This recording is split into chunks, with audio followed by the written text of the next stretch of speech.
घालतो हे संविधान तुम्ही विटंबना करतात। आणि मला वाटतं शेवटी एक उत्तर येईल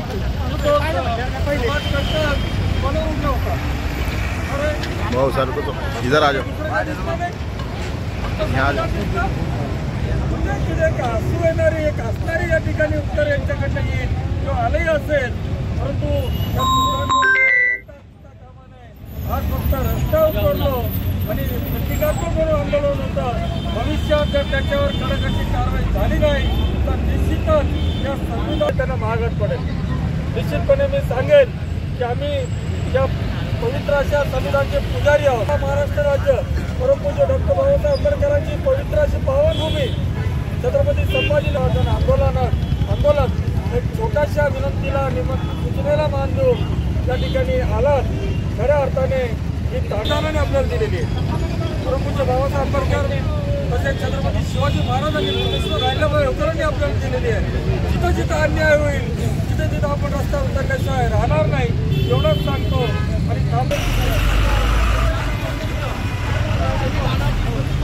आणि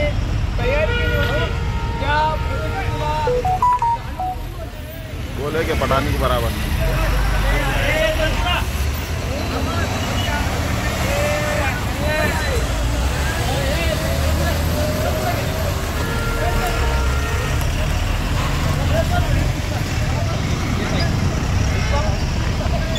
क्या सर?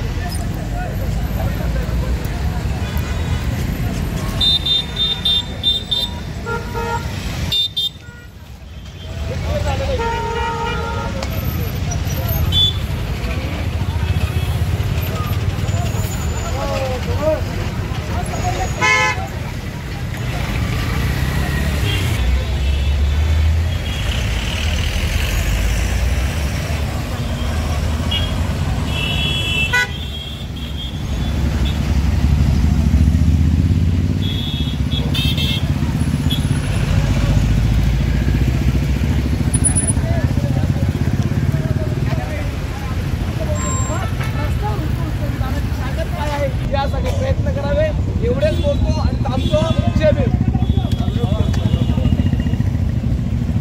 मला सर्वांना एकच सांगायचं आहे की आतापर्यंत लोक म्हणतात का संविधानाची काळजी फक्त बौद्ध समाज घेतो, इतर समाज घेत नाही। पण आम्ही आमच्या वादापासून हे दाखवी इच्छितो की या संविधानाला हात लावला परभणीमध्ये, पण औरंगाबादचे भीमसैनिक जमा झाले आणि भीमसैनिक जमा झाल्यावर शिवसेनेचे उभाटाचे नंदकुमार घोडले महापौर, जनार्दन पाटील कांबळे, आमचे एकनाथ नाना कांबळे, रावसाहेब भाऊ गायकवाड माझे आपले विरोधी पक्षाचे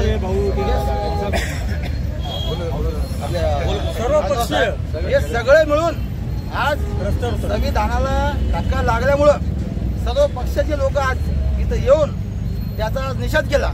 त्याबद्दल मी तुमच्या सर्वांचा आभार मानतो आणि औरंगाबादच्या आणि महाराष्ट्राच्या चळवळीत सांगतो का आपल्यासोबत सगळे लोक याला तयार आहेत, फक्त आपण ही चळवळ घडवा।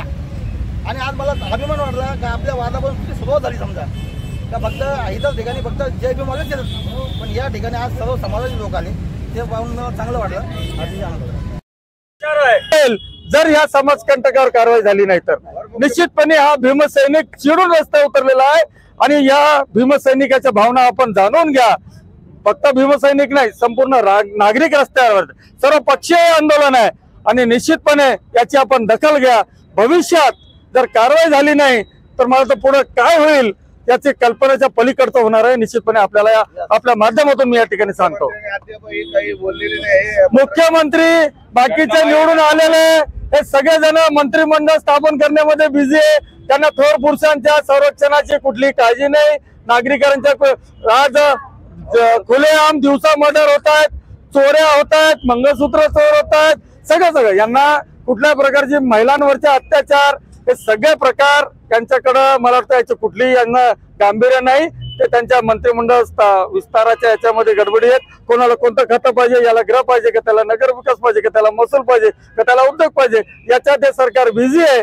निश्चितपणे परमपूज्य बाबासाहेब आंबेडकरांच्या आणि थोर पुरुषांच्या संविधानाची जर तुम्ही सुरक्षा केली नाही तर हा भीमसैनिक स्वतः त्यांची सुरक्षा करेल, नागरिक सुरक्षा करतील, निश्चितपणे हा इशारा सुद्धा सरकारला आम्ही अभी तक अटैक क्यों नहीं कर रहा लोगों जो दंगाई? मैं बोला ना, कभी दिल्ली, कभी वो वर्षा पे मीटिंगा, कभी सागर पे मीटिंगा, इसमें वो व्यस्त है, इनको कुछ लेना देना नहीं।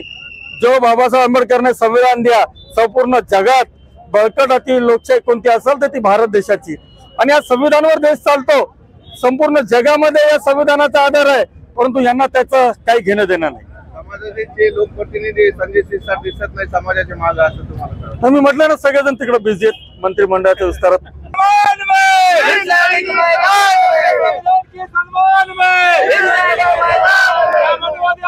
करायचं काय?